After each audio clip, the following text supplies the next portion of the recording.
Welcome to my home. I'm Senor Rafael Gorribar de Amezcua. Won't you come in?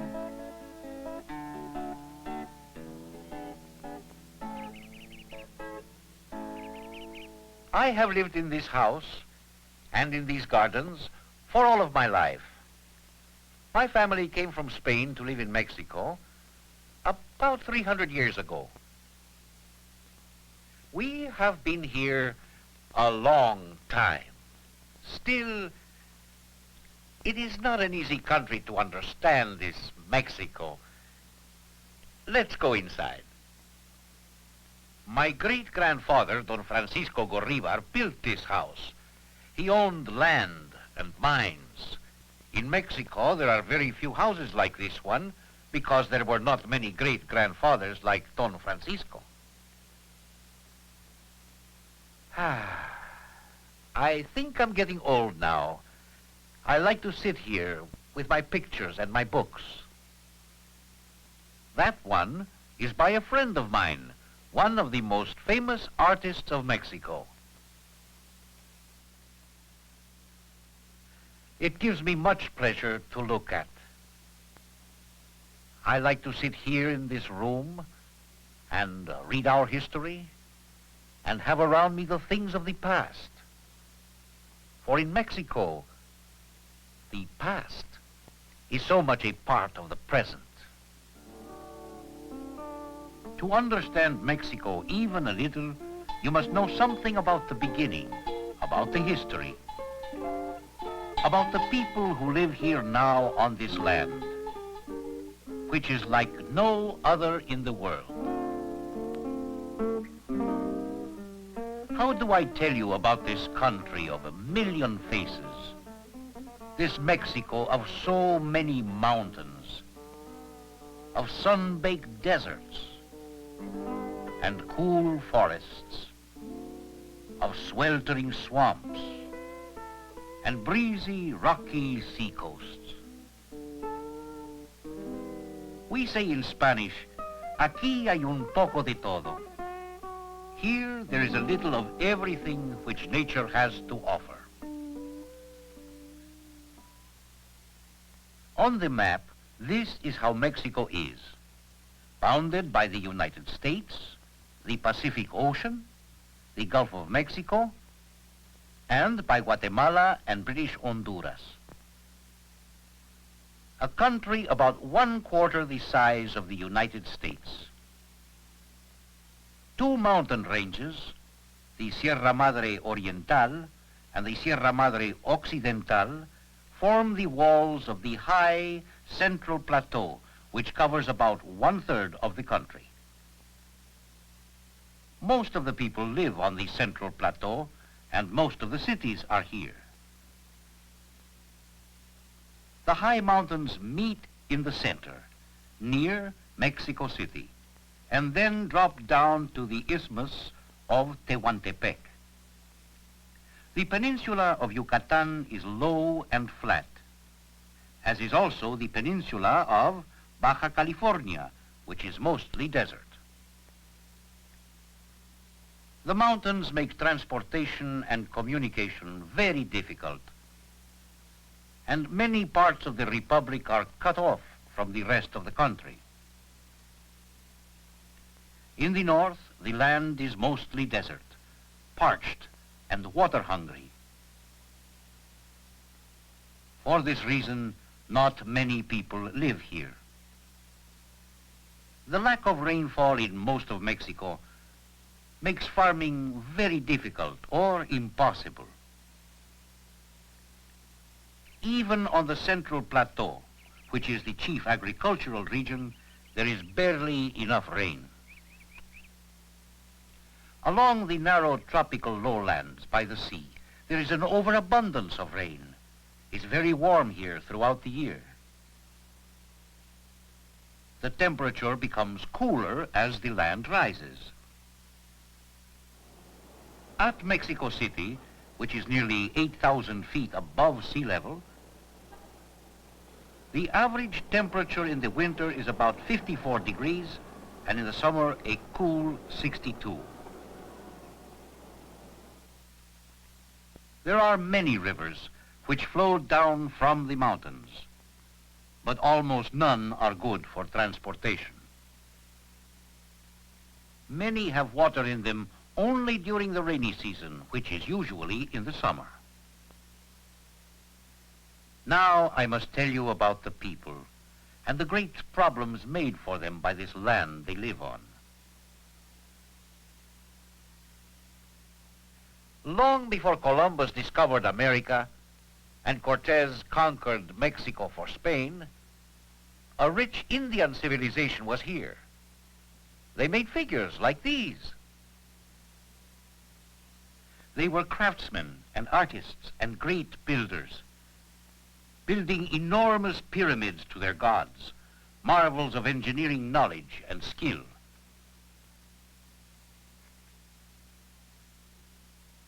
The ruins of their cities are still here, splendid cities that thrived before Europe even knew that there was a new world.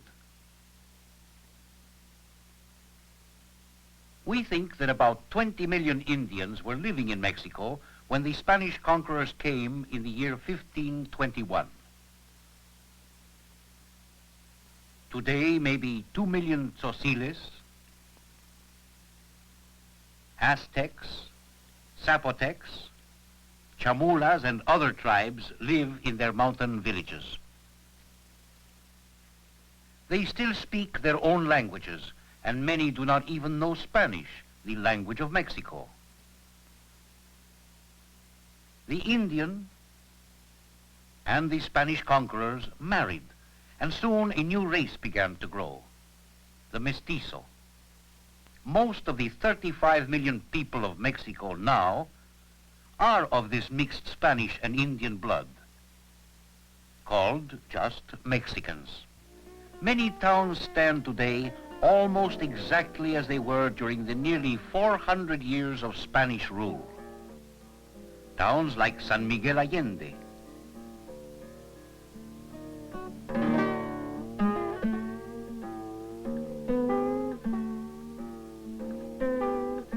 Tasco, Guanajuato, with their Spanish architecture. But Spain brought much more than architecture to Mexico. She brought the feudal Spain of the 16th century, the Spain of a few lords and many serfs. She brought the Catholic religion, the religion of Mexico today. She forced the Indians to destroy their old gods in favor of a new one, the God of Christianity, whom they accepted very quickly.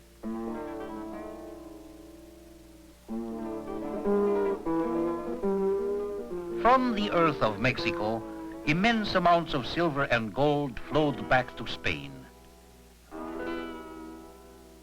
Besides mineral wealth, the valuable hides and cheap labor of the people enriched not only the Spanish crown, but families like mine as well.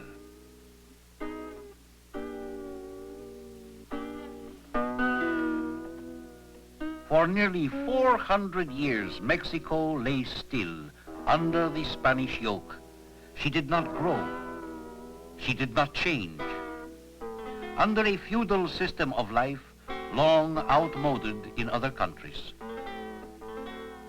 The Spanish did not wish to change, and the Indian did not know how to. Now, more than 150 years since Mexico gained her independence from Spain, the country is still poor. Over 60% of the people work on the land, raising cattle, plowing the earth in the same primitive way they have plowed it for hundreds of years. But the land is not really good land for farming. There is not enough rain, or there is too much. There are too many mountains and deserts which will produce nothing, and life is very hard. On the 30% of the land which is even a little good for agriculture, the people harvest wheat. The maguey plant produces a liquid used to make different drinks. Along the tropical seacoast, there are coconuts, and the people fish.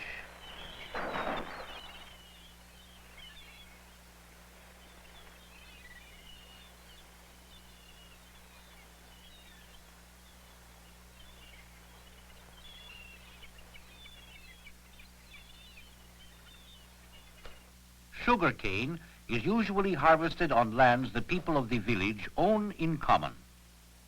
We call this the ejido or ejido system. A great portion of the farmland is operated under this system. Corn is the most important food for the people. It covers more acreage than all of the other crops combined. Wherever the land will grow anything, there is corn, which in Mexico is called maíz.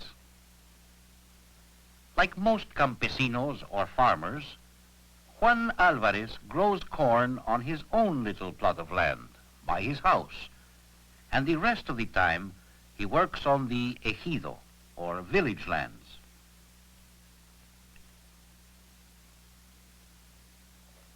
From the corn, Senora Alvarez makes tortillas, which are the main food for most Mexicans. The corn is first soaked in water.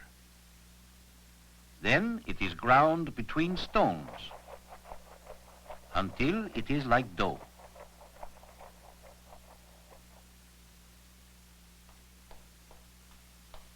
All over Mexico you can hear the patting, patting sound of tortillas being made and smell them toasting over the fire.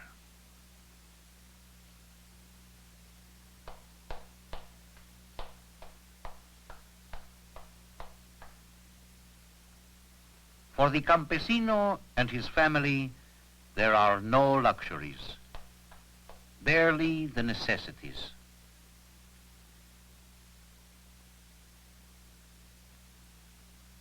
There is only hard work and the struggle to have enough food to keep alive. But there is another Mexico, of fine homes and luxury, and people who have more than enough.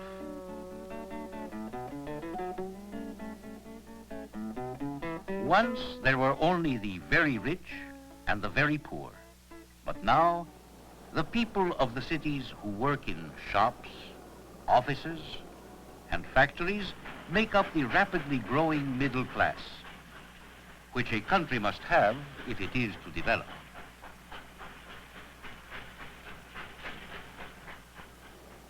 Mexico City is totally unlike the rest of the country.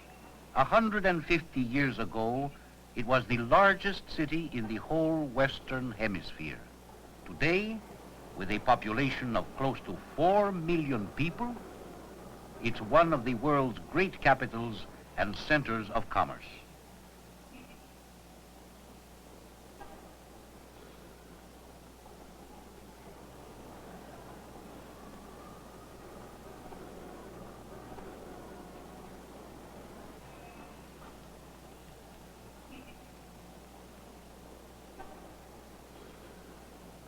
A city of well-tended parks, of fine theaters and art. A city with the oldest university in North America, housed in some of the world's most modern buildings.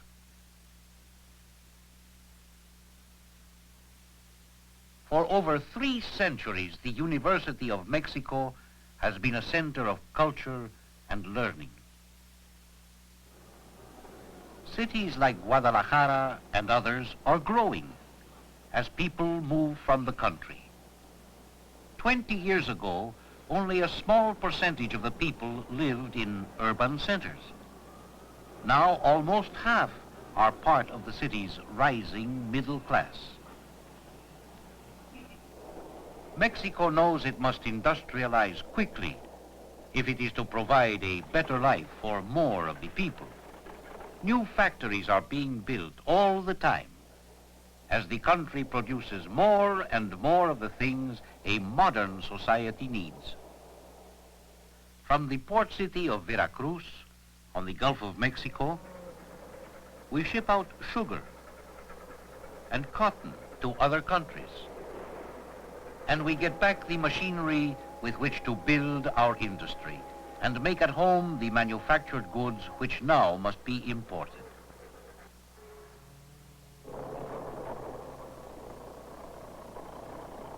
There are great natural resources here. Mexico is one of the richest mineral countries in the world, and mining is the most highly developed and well-organized national industry. Mexico leads the world in the production of silver and is ninth in the production of gold. There are great reserves of base metals, lead, zinc, and copper, as well as iron. There is plenty of oil to pump from the ground. Water also can be taken from underground to irrigate the dry lands and make them bloom with rice and fruit. Gradually, agricultural methods are changing. Under irrigation, lands once parched and barren can be made to yield abundantly.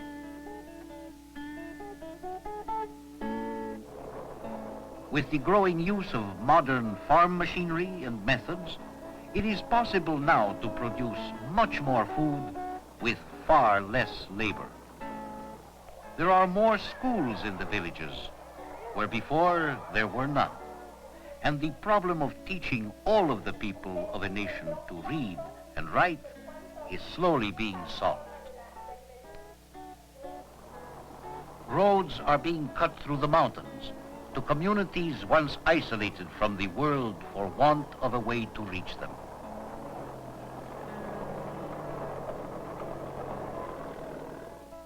Modern buses carry people who not long ago had only burros to ride.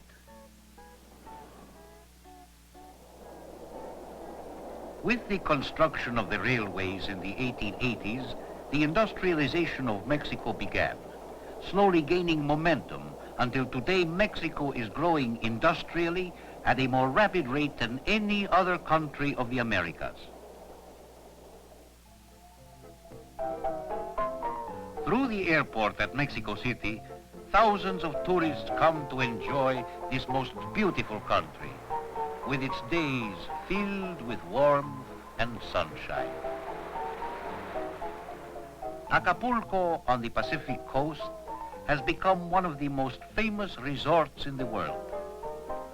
Tourism is one of the chief industries and very important because Mexico needs the money from abroad which the visitors bring in.